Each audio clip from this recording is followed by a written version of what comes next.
Hola Antonio, buenas noches. Hoy voy a poner de un tema sumamente importante como lo es la sociedad estamental. Primero tenemos que hablar cómo se cimentó el dominio colonial. Este podemos definirlo como un proceso largo, como un proceso tortuoso que recién llegaría a su madurez para el 1536 con las reformas ordenadas por el entonces virrey Francisco de Toledo. Y esto no era solo respuesta a sublevaciones indígenas, sino también a problemas que se venían dando con los primeros conquistadores, que en castigo se les quitó muchos de sus privilegios, incluyendo sus muy valiosas encomiendas. Una vez conformado el Estado colonial, este podíamos catalogarlo como un megaestado con más de 20 instituciones principales cuyos funcionarios se contaban por miles y que estos en una buena parte de los casos habían llegado a ostentar los puestos que ocupaban mediante la compra de estos.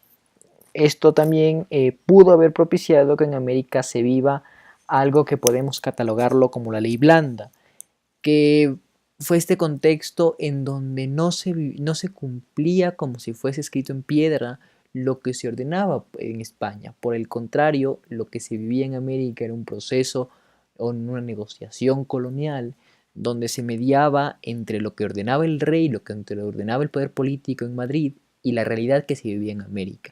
Entonces, podríamos resumir esto como una negociación, como un consenso entre el poder político y el poder económico que estaba encarnado por las élites criollas. Esto obviamente no duró eternamente y un nuevo contexto donde estuvo marcada por las amenazas externas del Imperio Español y por un sentimiento de Madrid de que se estaba perdiendo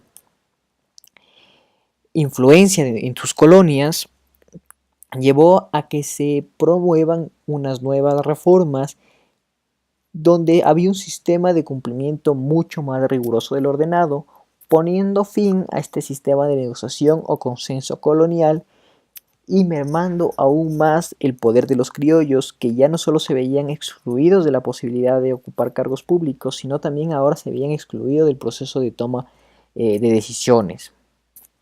Muy bien, una vez vista la parte del Estado, podemos pasar a hablar sobre la estructura de la población en este caso en el siglo XVIII.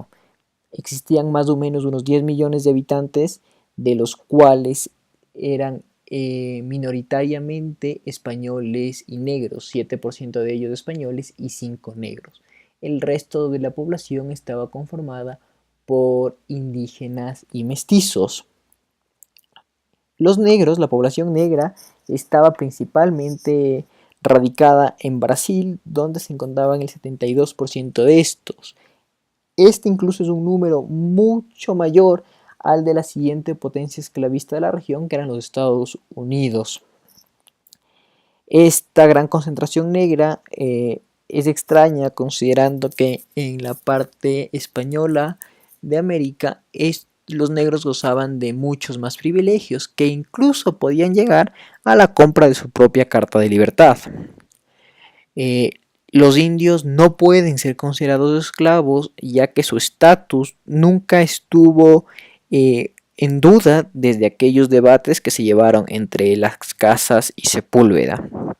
Aún así, la población indígena vivía y estaba bajo un constante sistema de explotación de su mano de obra. Luego tenemos a los mestizos, que ya para finales del siglo XVII eran la segunda mayor población de América, solo por debajo de los indígenas y muy superior a los españoles. Dar una cifra exacta es complejo, ya que esta no es una categoría fija, tiene fronteras borrosas, por decirlo de alguna forma.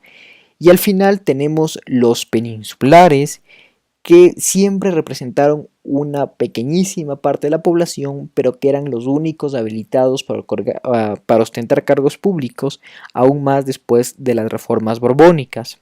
Estas son las referencias, pero antes de terminar deseo hacer una pequeña síntesis de lo dicho, y vemos por una parte, cuando hablamos del Estado, que cimentar el dominio colonial fue un proceso largo, fue un proceso difícil, que el Estado colonial era grande, era ineficiente muchas veces por los cargos públicos comprados y que al principio había un proceso de negociación y de consenso colonial que luego fue cambiado por un sistema más rígido.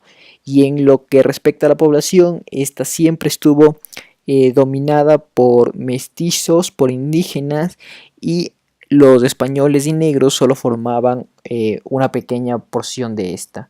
Muchísimas gracias, Antonio, por tu atención. Hasta una próxima oportunidad.